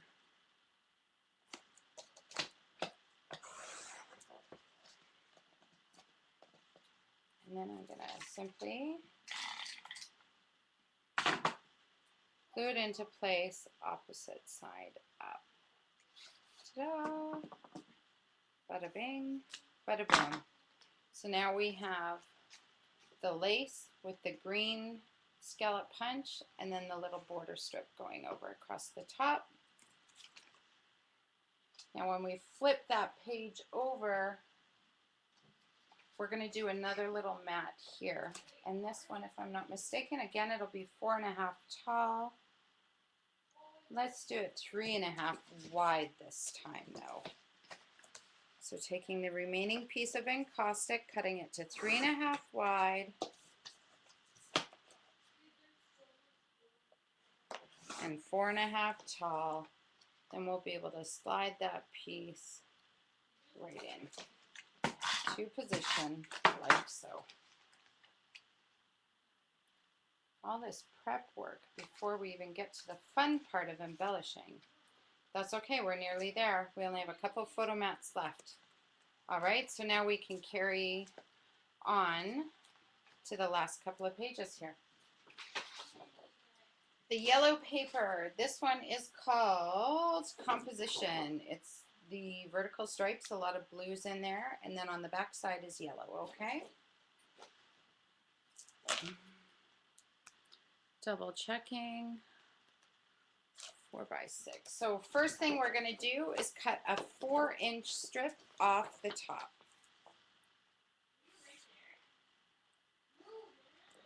And then we will cut a 6-inch piece from the 4-inch. So we've got a 4x6. That is simply going to be positioned into place. Uh-oh, there's the camera. It's going to be positioned into place like so. It's going to be over towards the inner part of it. Center between the inner edge or inner fold and the top. Keep it relatively consistent, about a 1/4 inch from each. And you'll notice it's going to leave a little bit larger of a gap at the bottom. And that's because, again, this time you're going to take the kind of triangle shaped lace and put that across the bottom of the page. So you will want to use your thin red line tape again. There we go. I'm just going to put that flush with the edge of the paper.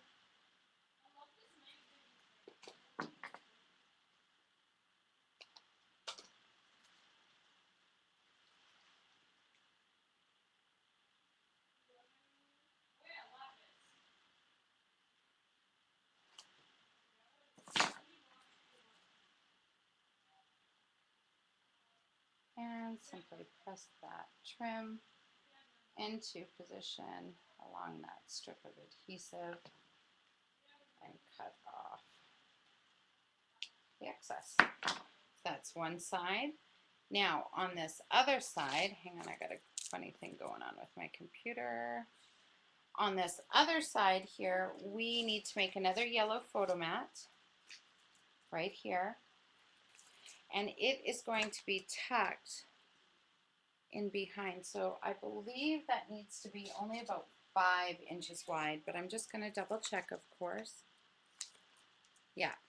So it's already 4 inches tall, so you can go ahead and cut it to 5 inches wide. Now, when we go to position this, this is going to be tucked in underneath all that fussy cutting that we did. So it's going to be jammed right into place. And really, I almost position it before I use adhesive because you really are not going to need a lot. Just enough to kind of tap it in there. And then again, grabbing the red line tape and go straight across the bottom edge.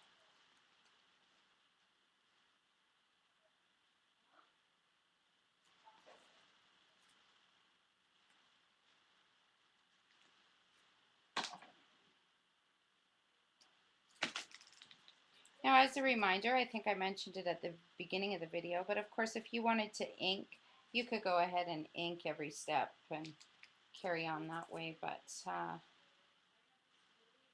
you know, it's already taken long enough tonight, taken lots of your time. I think a couple of you had to go. We're just getting this down into place.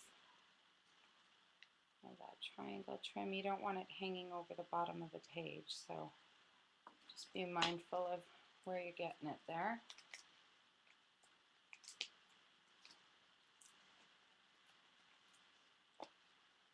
Okay, so there's the trim on that page. Let's flip it over. Almost there, my friends. Almost there. Okay, so now we're going to take the remaining piece of this here and cut off the barcode, because this time I want to use that heavy kind of flowery image, I think. Actually, let's see here. Yeah, cut off the barcode. Let's come at it from the bottom end. And I want it to be, bum, bum, bum.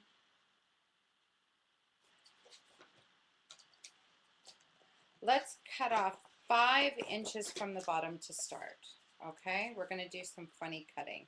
So lining up the bottom, cut it 5 inches. All right, so that gives it where the flowers are now down in the lower right corner. It's 5 inches tall. We want to now cut from the left edge. So that's way over here, the other edge with no flowers. You'll cut that at 6 inches. Okay. And then we are going to turn it and cut it at 4. So it's now 4 by 6 inches. You'll notice I kept the speckled kind of corner visible. All right. So 4 by 6. Go ahead and you can actually tuck that into place right underneath there. Just need to lift that little leaf to get it under there. Whoops. No, don't stick. There we go. Let's get that in nice and straight. There we go. Now the piece that's left with the flower, we want it to actually be 5 inches wide, but I want to keep the white kind of masking image, so I'm going to cut off 1 inch from the yellow side. So 5 inches wide, and then 3.5 tall. So from the bottom, I'm cutting off about 1.5 inches, I think it was. So we're going to end up with a piece that looks like this. This piece is simply going to be tucked in behind that little flower that is cut on this side, and just position it so it's in a good place. Something like that. Okay. So now we've got all our photo mats in place throughout the book. Now, I think for time purposes, I am not going to glue the flowers on tonight. I am simply going to show you the images here on the original sample, and we can always, you know what I'll do even? I'm almost going to have to maybe do that.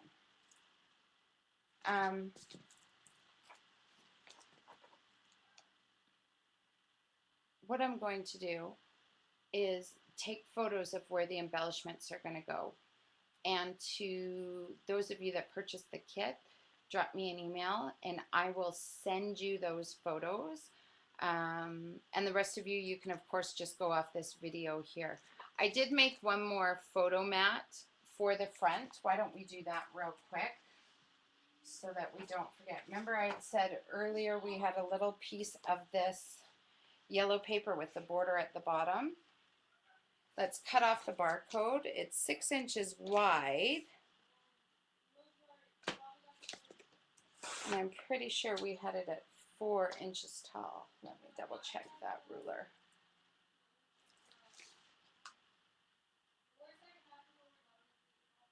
Four and a quarter. 4.25 tall, but we want to keep that yellow border at the bottom. So do the 4.25 from the bottom. And that is going to be our photo mat that's going to go on the front of our book. Now before we glue that on, there is one last strip of lace in that little baggie. That strip of lace is going to be glued to the back side. Now don't worry if it doesn't go all the way end to end, because you are going to have a large embellishment cluster in the lower right corner.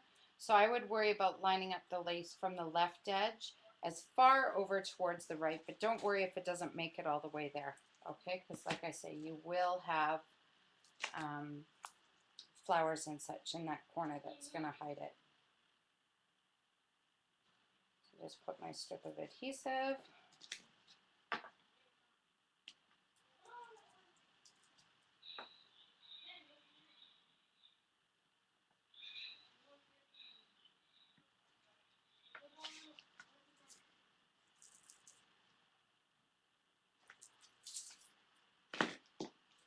Yeah, I really think that this is one of those fun type projects that you can recreate with just about any paper line and just using the measurements.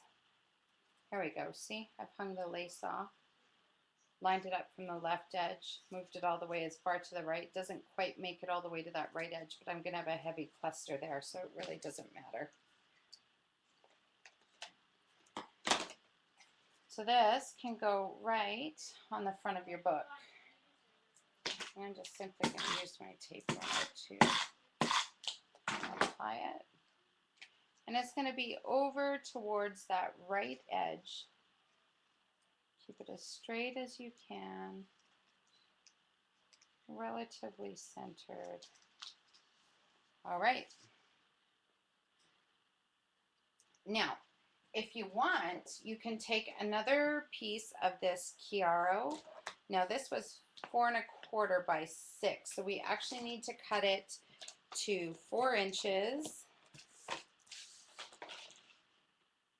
by 5 3/4. And then we're going to create a 1/2 inch frame. So to do that, hopefully you know how to use your trimmers, right? Let me move this so you can see what I'm doing. Every trimmer is marked, most trimmers anyways. They have the indicators on the little arm that swings down over the paper. And on most blades there's some sort of indicator on this side as to where that cut is going to start and where it's going to end. So knowing that my paper is 5 3/4 wide and I want it to be a 1/2 inch frame, it's 4 inches tall, I'm going to take my blade and I'm going to start at a 1/2 inch from one end and end it a 1/2 inch from the other. I'm not going all the way through. I'll turn my paper, making sure I got a 1/2 inch over on the other side of the cut line.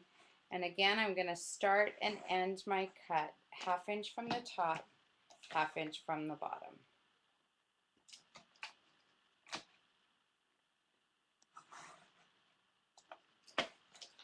One more.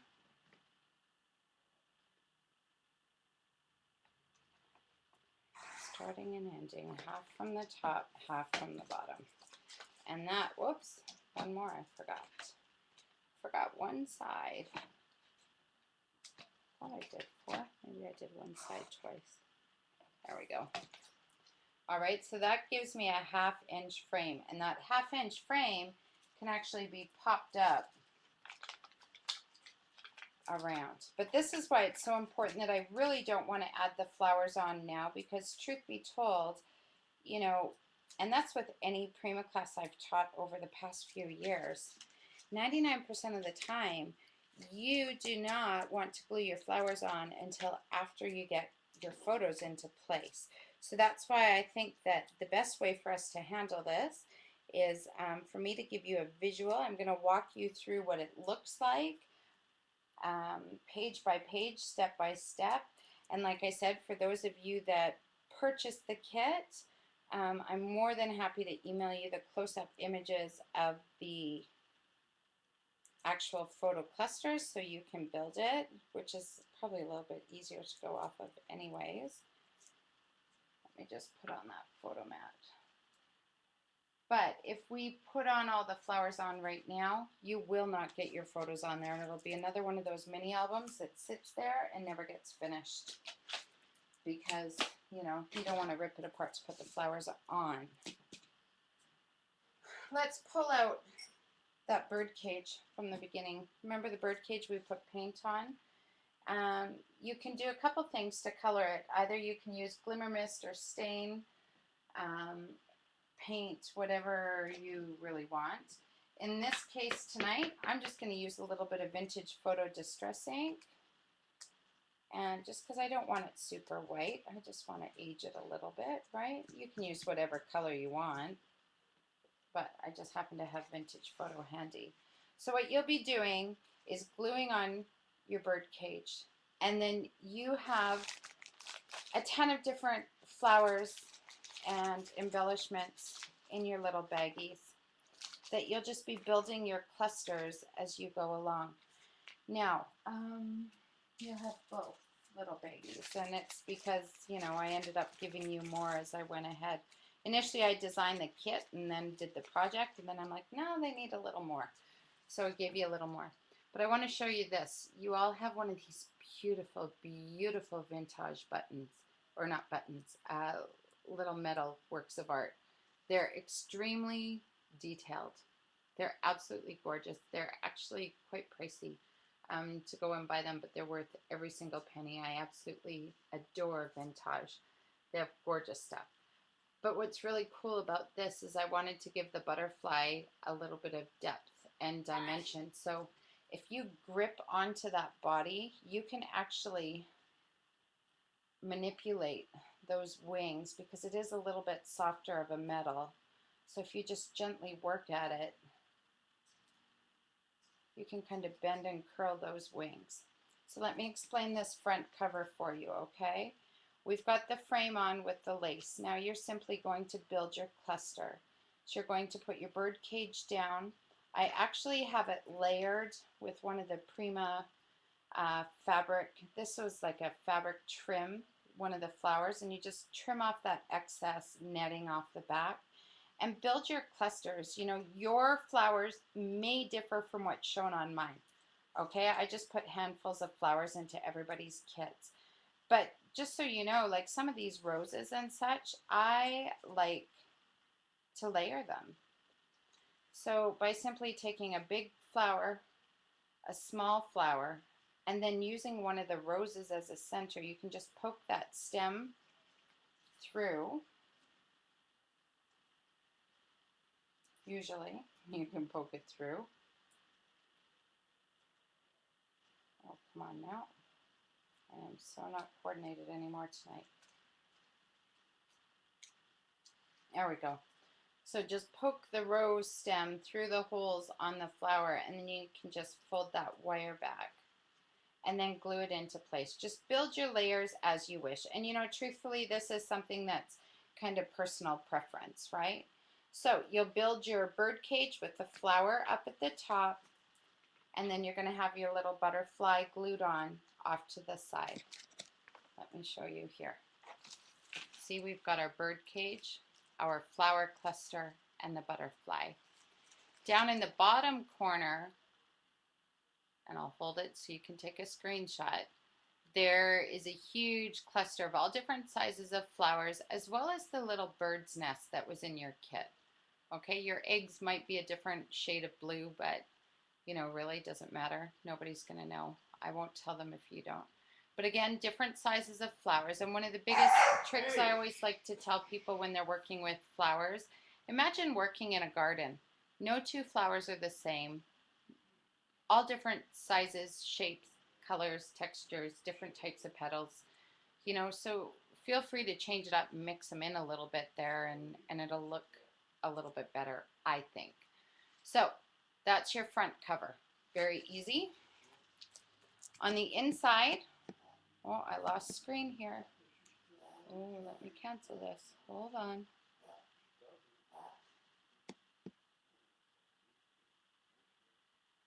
Hold on. Don't want to lose you.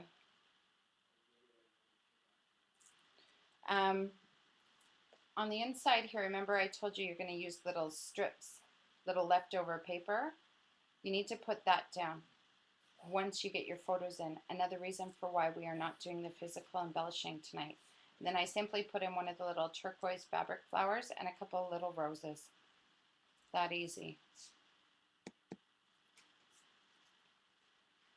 On the next side, again, another little 1/2-inch strip of paper. This was one of the scraps. And then you have this flower in your kit. You'll just glue it on right into place there. That easy. Nothing on that one. On this side, we just had a little tag, and I just simply put a petal with a button in the center. This side, we already have the blue trim in place, but again, once you get your photos down, I have one of the larger cream roses and a couple of the smaller roses fed into place. And again, your flowers may differ slightly, so you just mix it up with what you've got. This side, oh, I forgot to show you how to make tags. Basically what you're going to do is, using some of your leftovers, just trace your tags and cut, and those will feed in behind. And I just used a flower on the end instead of ribbon on the end of your tag. I used a flower. Again, flipping over here to the yellow photo mat with the kind of pointy lace trim, simply used a rose at the bottom. And on this side, I used a single flower, and for the center, I used one of the art tiles. And again, everybody will have a different art tile. You didn't get a full package of them. Everybody got one.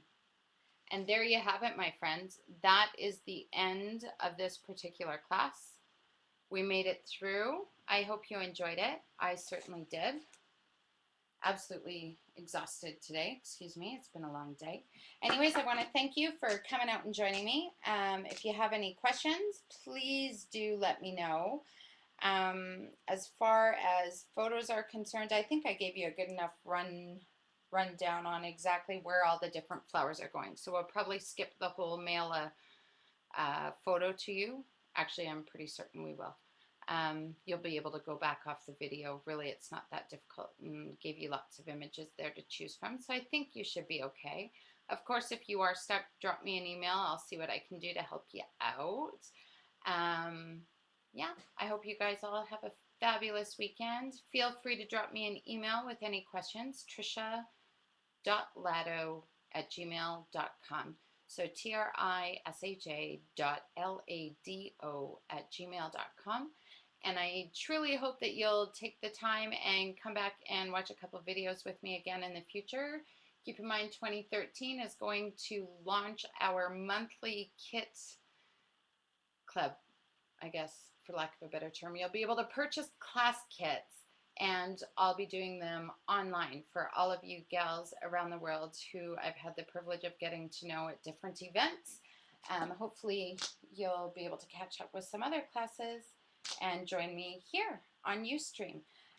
Next week, I'm off to the fairy tale event in the Netherlands, going to visit my dear friend Troke Brun, who owns Paper and Pictures. She does an amazing event in a castle out just outside of Amsterdam. So I'm looking forward to seeing all you girls over in Europe next week.